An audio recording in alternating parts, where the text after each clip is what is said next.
തകർന്നു വീണ വിമാനത്തിൽ നിന്ന് വിശ്വാസ് രക്ഷപ്പെട്ടത് അത്ഭുതകരമായിട്ടാണ്. അദ്ദേഹം ഈ എമർജൻസി എക്സിറ്റിൻ്റെ അടുത്തിരുന്ന ആളാണ്. 11ാം നമ്പർ സീറ്റിൽ നിന്ന് ചാടി പുറത്തേക്ക് വന്ന് ചെറിയ പരിക്കുകളോടെ രക്ഷപ്പെട്ടു. പിന്നെ അദ്ദേഹം നടന്ന് പോകുമ്പോൾ ആളുകൾ അത് വിശ്വസിച്ചില്ല വിമാനത്തിൽ രക്ഷപ്പെട്ടാണെന്ന്. പിന്നീടാണ് അദ്ദേഹത്തെ ആശുപത്രി കൊണ്ടുപോകുന്നത്.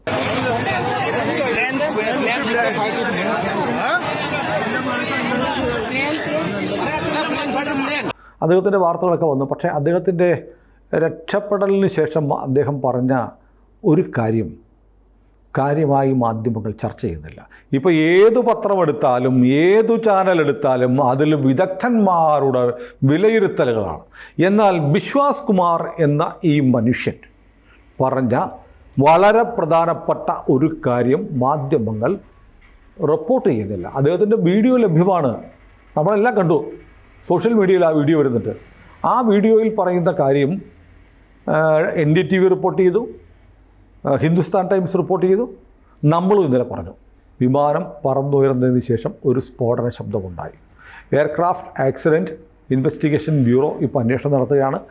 NIA അവിടെ വന്നിട്ടുണ്ട് എന്നൊരു വാർത്ത ഞാൻ കേട്ടു. പിന്നെ വിമാനത്തിൽ ആദ്യം കേട്ടപ്പോൾ അവിശ്വസനീയമായി ചില ആളുകൾ തള്ളാമെന്ന് പറയുന്നത്. പക്ഷേ അമിത്ഷാ പറഞ്ഞു വിമാനത്തിൽ 1.25 ലക്ഷം ലിറ്റർ ഇന്ധനമുണ്ടായിരുന്നു. 1.25 ലക്ഷം ലിറ്റർ ഇന്ധനം. അപ്പോൾ കത്തിപ്പോയിട്ട് അപ്പോൾ 1.25 ലക്ഷം ഇന്ധനമുണ്ടെന്ന് പറയുമ്പോൾ ഒരു പ്രദേശമാകെ കത്തിക്കാൻ പോകുന്ന ഇന്ധനമാണ് ഉണ്ടായിരുന്നത്. ആ വിമാനം കൂടുതൽ ജനങ്ങൾ തിങ്ങിപ്പാർക്കുന്ന ഒരു മേഖലയിലായിരുന്നെങ്കിൽ ഒരുപക്ഷെ അതിഭീകരമായ ഇതിലും വലിയ കാഷ്വാലിറ്റി ഉണ്ടാകുന്ന ദുരന്തം ഉണ്ടാകുമായിരുന്നു. പക്ഷെ വിശ്വാസ് കുമാറിൻ്റെ ഈ വെളിപ്പെടുത്തൽ മുഖവിലക്കെടുക്കാമോ? അതായത് ഇത്തരം ഒരാൾ മാത്രം രക്ഷപ്പെടുന്ന വിമാന അപകടങ്ങൾ വേറെയുമൊക്കെ ലോകത്തുണ്ടായിട്ടുണ്ട് ഇന്നലെ നോക്കുമ്പോൾ. അപ്പോൾ അങ്ങനെ ഒരാൾ സാധാരണ എല്ലാവരും മരിച്ചു പോകും എന്ന് വിചാരിച്ചു കഴിഞ്ഞാൽ നമുക്ക് ബ്ലാക്ക് ബോക്സ് മാത്രമല്ലേ ആശ്രയമായിട്ടുള്ളൂ. ബ്ലാക്ക് ബോക്സിൽ നിന്ന് കിട്ടുന്ന വിവരം തന്നെ 2 കൊല്ലമൊക്കെ ചിലപ്പോൾ എടുക്കും. അതെ അതെ അതെ. അപ്പോഴേക്കും ഇതിൽ ആളുകൾക്ക് താല്പര്യം നശിച്ചും പോയിട്ടുണ്ടാവും. ഇതിനോടൊക്കെ സ്വരുമപ്പെട്ടിട്ടുണ്ടാവും ഇല്ലേ? കോഴിക്കോട് വിമാനത്താവളത്തിലുണ്ടായ അപകടം നമ്മളൊക്കെ മറന്നു, എല്ലാവരും മറന്നു. മംഗലാപുരം,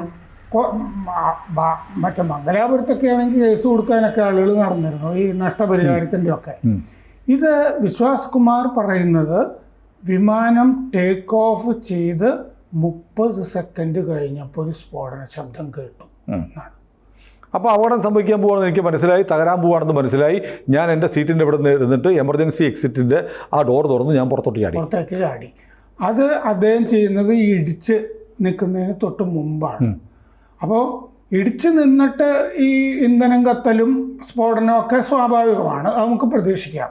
പക്ഷെ ഇടിച്ചു നിന്നിട്ടുള്ള സ്ഫോടനമോ കത്തുന്നതിനോ മുമ്പ് വിമാനത്തിൻ്റെ അകത്ത് സ്ഫോടനം നടന്നത് അനുഭവിച്ച ആളാണ് വിശ്വാസ് കുമാർ. പിന്നെ എങ്ങനെ അദ്ദേഹത്തിനെ വിശ്വസിക്കാതിരിക്കും?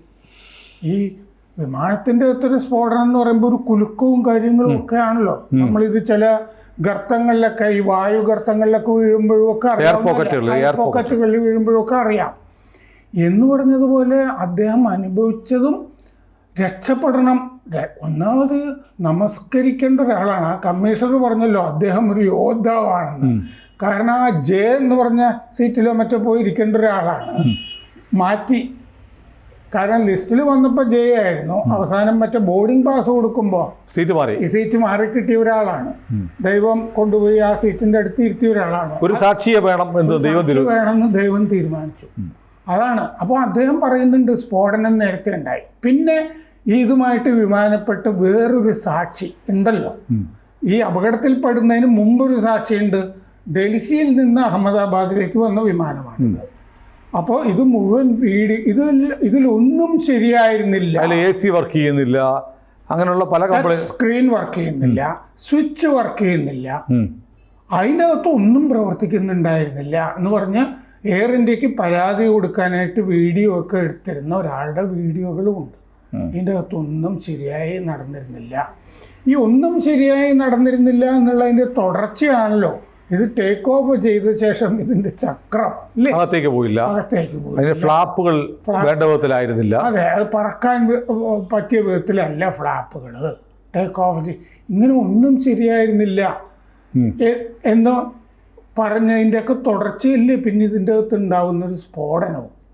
പിന്നെ ഇതിൻ്റെ കൂടെ മറ്റേ തുർക്കി കമ്പനി ഇല്ലേ, തുർക്കി കമ്പനിയെ നമ്മൾ ഇവിടുന്ന് കെട്ടിച്ചു. ആ കമ്പനി അല്ലാത്തൊരു കമ്പനിയുടെ പേരാണല്ലോ ഈ തുർക്കിയായിട്ട് ബന്ധപ്പെട്ട് തന്നെ ഇതിൻ്റെ അകത്ത് വന്നിരിക്കുന്നത്. നമ്മൾ സെലീബ് നോച്ച പറഞ്ഞിട്ടൊരു കമ്പനിയെ കെട്ടിച്ചു. ഇത് എർദോഗന്റെ മകളുടെ കമ്പനിയായിരുന്നു. അതെ, എന്ന് പറഞ്ഞ പോലെ പക്ഷേ ഈ കമ്പനിയെ കുറിച്ച് നമ്മുടെ പ്രേക്ഷകർ ഒരുപാട് പേര് അറിഞ്ഞിട്ടില്ല. അതോടൊന്ന് പറഞ്ഞു പോകുന്നതായിരിക്കും. അതെ. അപ്പം ഈ കമ്പനി ഇന്നലെ ഈ ചർച്ച നടക്കുമ്പോൾ ഒരു നാഷണൽ ചാനലിൽ ഒരാൾ പറഞ്ഞു ഇത് അട്ടിമറിയാണ്. ശരിക്കും വൈമാനികനായിട്ടുള്ള ഒരാൾ തന്നെ വന്നിരുന്നു പറഞ്ഞു ഇത് അട്ടിമറിയാണ്, ഇറ്റ്സ് എ സബോട്ടാഷ് എന്ന് പറഞ്ഞു. അപ്പോൾ എല്ലാവരും പറയുന്ന തിയറി ചക്രത്തിൻ്റെ ടെക്നിക്കൽ അങ്ങനെയാണെങ്കിൽ ഒരു സിറ്റുവേഷൻ വരും, ഇതിന് പിന്നെ പൊങ്ങാൻ പറ്റില്ല, അങ്ങനെ സംഭവിച്ചതാണ്, ട്രസ്റ്റ് കിട്ടത്തില്ല. എല്ലാവരും എന്നിട്ട് ഏറ്റവും അവസാനം പറയും പക്ഷെ ഞാനീ പറഞ്ഞൊന്നും വിശ്വസിക്കേണ്ട, ബ്ലാക്ക് ബോക്സ് വരട്ടെ. ബ്ലാക്ക് ബോക്സ് വരട്ടെ എന്ന് പറഞ്ഞാൽ 2 കൊല്ലമായില്ലേ. ഇതിപ്പോൾ ഒരാൾ പറയുന്നു ഇതിൻ്റെ അകത്ത് സ്ഫോടനം ഉണ്ടായിരിക്കുന്നു.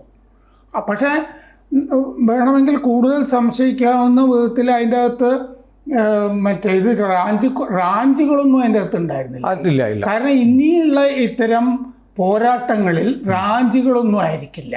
കാരണം ഇത് ഹാക്ക് ചെയ്യുക. അപ്പോൾ അതിൻ്റെ സിസ്റ്റം ഒന്നും പ്രവർത്തിക്കാതിരുന്നു കഴിഞ്ഞാലോ ഹാക്ക് ചെയ്തിട്ടുണ്ടോ, ഇങ്ങനത്തെ ചോദ്യങ്ങളല്ല ആളുകളൊരു ട്രഡീഷണൽ കൺവെൻഷണൽ ആയ തിയറികളാണ് ഈ പുറപ്പെടുവിച്ചുകൊണ്ടിരിക്കുന്നത്. നമ്മൾ ആലോചിക്കണം, ഈ ഹിസ്ബുള്ളയെ തകർത്ത് കളഞ്ഞത് പേജറുകളാണ്. പേജറുകൾ എന്ന മെസ്സേജുകളെ തുടർന്നാണ് ഒരു ഹിസ്ബുള്ള എന്ന് പറഞ്ഞ ഭീകര പ്രസ്ഥാനം തന്നെ ഭൂമിയിൽ നിന്ന് ഇല്ലാണ്ടായി പോയത്. ഇപ്പം ഈ നദാൻസിൽ നടന്ന ആക്രമണത്തിൻ്റെ കാര്യം പറയുമ്പോൾ വൈറസിൻ്റെ കാര്യം പറയുന്നുണ്ട്.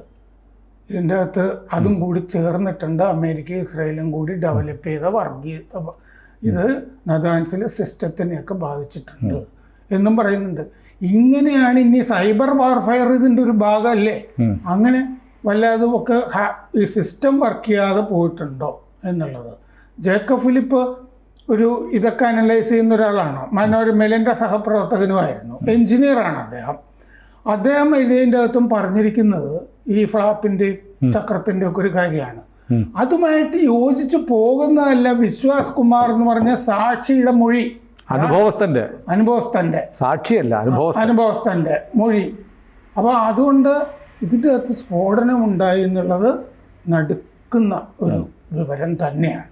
പക്ഷേ എന്തുകൊണ്ടോ ഈ മാധ്യമങ്ങളിലൊന്നും ഈ വിശ്വാസ് കുമാറിൻ്റെ ഒരു വേർഷൻ ഹൈലൈറ്റ് ചെയ്ത് വരുന്നില്ല. മലയാള മനോരമയിൽ വിശ്വാസ് കുമാറിനെ എഴുതിയതിൻ്റെ അകത്തും ഇത് പൊങ്ങിക്കഴിഞ്ഞിട്ട് 30 സെക്കൻഡ് കഴിഞ്ഞപ്പോൾ സ്ഫോടനം ഉണ്ടായിന്ന് പറഞ്ഞ വാചകമുണ്ട്. അതല്ലേ ശീർഷകത്തിൽ വരേണ്ടത്. അതെ, പക്ഷെ പത്രപ്രവർത്തനം മരിച്ചുപോയതിൻ്റെ പ്രശ്നമാണത്. അതോ ഇനി അങ്ങനെ അത് വലിയ കാര്യമായി പ്രൊമോട്ട് ചെയ്യുന്ന സർക്കാർ വല്ല നിർദ്ദേശം കൊടുത്തിട്ടുണ്ടാവുമോ? നാഷണൽ മീഡിയയും അത് വലിയ കാര്യമായി കൊണ്ട് പറയുന്നില്ല. അതല്ല, അത് നാഷണൽ മീഡിയയിൽ പല ആളുകൾക്ക് പല താല്പര്യം ഉണ്ടാവും. എയർ ഇന്ത്യ പരസ്യം കൊടുക്കുന്നുണ്ടെന്ന് വിചാരിക്കുക, കൊടുക്കുന്നുണ്ടല്ലോ. അവരൊക്കെ എന്നാൽ പിന്നെ എയർ ഇന്ത്യയെ നമ്മൾ വിഷമിപ്പിക്കണ്ട.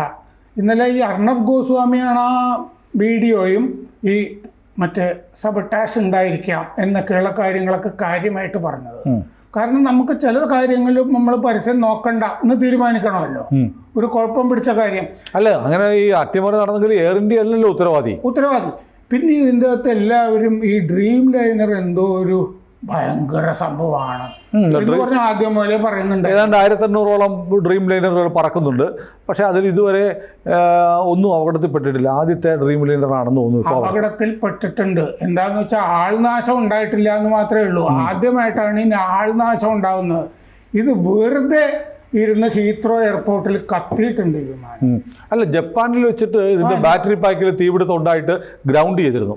ഇത്യോപ്യയിൽ ഗ്രൗണ്ട് ചെയ്യുമ്പോൾ 50 വിമാനങ്ങളും ഗ്രൗണ്ട് ചെയ്തു. അതെ, കാരണം അതിന് ടെക്നിക്കൽ പ്രശ്നം, പിന്നെ ബാറ്ററിയുടെ അത് പരിഹരിച്ചിട്ടാണ് വീണ്ടും പറക്കാൻ തുടങ്ങിയത്. വേറെ എൻക്ലോസർ ഉണ്ടാക്കി. അപ്പൊ ഇതിന്റെ വിസിൽ ബ്ലോവർ ഇതിന്റെ കുഴപ്പങ്ങളൊക്കെ നേരത്തെ പറഞ്ഞിട്ടുണ്ടല്ലോ. ഇവിടെ ജോലി ചെയ്തിരുന്ന ആള് തന്നെ പറയുന്നത് ഈ ഫ്യൂസലേജൊക്കെ ഘടിപ്പിക്കുന്നത് മര്യാദക്കല്ലായിരുന്നു, വിടവുകൾ ഉണ്ടായിരുന്നു എന്ന് പറയുന്നുണ്ട്.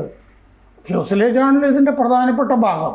ബാലും ഫ്രണ്ടും കഴിഞ്ഞു കഴിഞ്ഞാലുള്ള മനുഷ്യരിയ്ക്കുന്ന ഭാഗമല്ലേ. അത് ഘടിപ്പിക്കുന്നതൊന്നും ശരിയല്ലായിരുന്നു എന്നൊക്കെ പറഞ്ഞിട്ടുണ്ട്. ഇത് ഗ്രൗണ്ട് ചെയ്തതും ഇത് സത്യമാണെന്ന് വെച്ചിട്ടാണല്ലോ. വെറുതെ ഒരു സ്ഥലത്തിരുന്നത് കത്തിപ്പോകുന്നത് എങ്ങനെയാണ്? ഇത് ബാറ്ററിക്ക് ഈ പ്രശ്നം ഉണ്ടായിരുന്നു. 1. 2, റോൾസ് റോയ്സ് എൻജിൻ ഉപയോഗിച്ചിരുന്ന ഡ്രീം ലൈനറിനൊക്കെ പ്രശ്നം ഉണ്ടായിരുന്നു. ഇതിൽ പക്ഷേ ജനറൽ ഇലക്ട്രിക്കിൻ്റെ എൻജിനാണെന്നുള്ളത് വളരെ വ്യക്തമാണ്.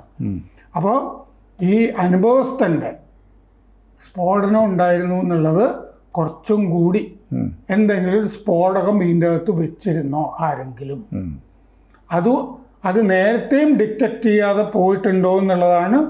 എന്തോ സ്നാഗുകൾ ഇതിൽ മനഃപൂർവ്വം വരുത്തിയിട്ടുണ്ടോ എന്നുള്ളതാണ്. ഡൽഹിയിൽ നിന്നുള്ള പറക്കലിലും ഇത് മര്യാദക്കല്ലായിരുന്നു എന്നുള്ളത്. കൂടുതൽ വാർത്തകളും വിശേഷങ്ങളും നിങ്ങളിലേക്ക് എത്താൻ ABC മലയാളം സബ്സ്ക്രൈബ് ചെയ്യുക, ബെൽ ബട്ടണും അമർത്തുക.